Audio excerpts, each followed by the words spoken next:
one of the best parts about Bitcoin Cash. You can't turn off the network.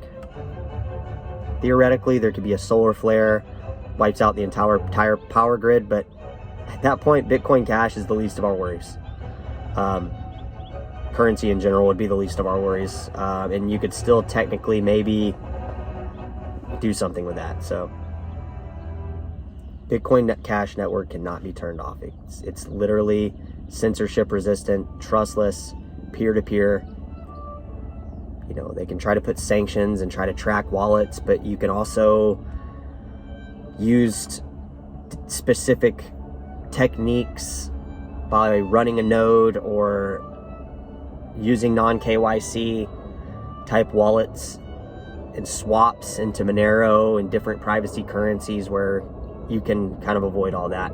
Even on Bitcoin Cash, you can't turn off the Bitcoin network. You could at worst case scenario spend the Bitcoin Cash rather than try to take it out on an exchange to a banking account number. And there's other ways. Let's just say there are definite ways where Bitcoin Cash still couldn't be stopped, even in those very specific circumstances of tracking the wallet ID or allowing withdrawals to happen with certain directions of where the crypto is coming from wallet to wallet. But at the same time, there are ways around it, not only on Bitcoin Cash. You can do it alone. It's fully composed on Bitcoin Cash network, or there's other ways you can swap it into privacy coins like Monero, Zcash, and different ways that can scramble and hinder any possibility of tracking that money, that cryptocurrency to be spent for the world. So at the same time, you hear these stories and these narratives about Bitcoin Cash, or not Bitcoin Cash, cryptos in general, this seesaw around the idea of sanctions. So yes, there is a way to avoid sanctions by using crypto, but at the same time, there is no way to actually stop the use of crypto on a mass scale through trustless peer-to-peer transactions, censorship resistant to all of the way that checking accounts can be frozen. I understand if your money's on an exchange, it can be compromised by the United States government or any other government entity through withdrawing of those crypto funds in any of the central banking lattice structure systems that they have developed. But there are ways to avoid it. That's all I'm saying. That's what that 3-minute discussion was about. There's a way to avoid all those things with the government while still having and protecting your identity to your money, your expendable cryptocurrencies. There are ways to do it. So if anybody's wondering about that's unclear, most everybody on this channel, because we're hardcore Bitcoin Cash, peer-to-peer cash, probably are at least aware of all that stuff already. But it's good to talk about these kind of things, because once you start seeing cryptocurrencies actually being used, that's when we can really all start getting excited about having sovereign currency for ourselves rather than giving that power to a state-run private entity, which is the most bizarre fucking thing on the planet, which is our banking system, the world's banking system. And if you go any way against the grain on that, like some countries have tried to do, you basically get ostracized. So that's cryptocurrencies right now. That's cryptocurrencies in today's world. And I have no intentions of selling cryptocurrencies for fiat.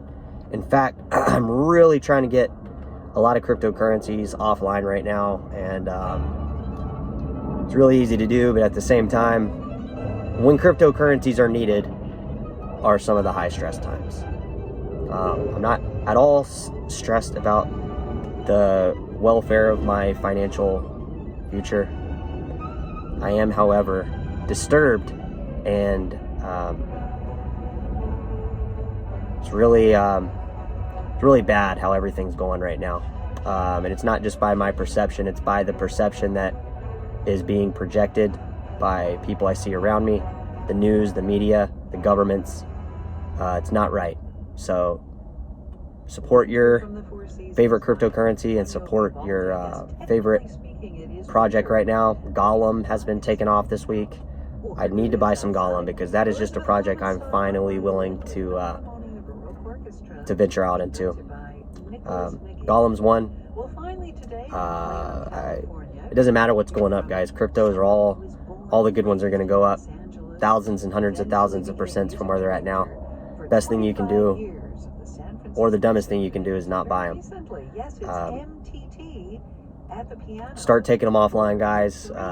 Spread your currencies out through multiple non-KYC wallets. Don't keep them on an exchange. Let's take our cryptos back to where they belong. We'll use them accordingly. We will have control over what happens to them. And if people want to start playing games with our cryptocurrencies, well, they will soar. They will go up. Grayscale and all these companies that are trying to profit on the derivative market of it will ultimately fail, I think. I do have Grayscale holdings. I've exposed that before on my channel. Strictly because I want to see how they perform. But at the same time, like, will they be able to perform? Will some shady shit happen with those? Because cryptos are going to go up a lot. Think of this as the final dip, because if you wait now to buy them, you're paying at least double. Have a good day, guys. Hang in there. Try not to spend your cryptocurrencies unless you're planning on buying more to replace the same amount and use it as a cryptocurrency. Don't use them because the government is trying to get you to use them. They want you to use them. They want you to get rid of them so they can accumulate them. So, you know, use your cryptocurrencies, but at the same time, use them as cryptocurrencies while using that as your currency of choice, because they are going to try to get you to liquidate your holdings. That is just going to happen with the way that they're going to use AI to project news on you, project a reality on you that isn't real.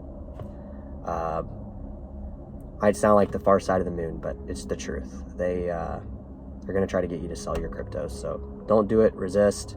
You know, obviously spend your cryptos if you have to spend them for things, but yeah, you get it. So good luck, guys.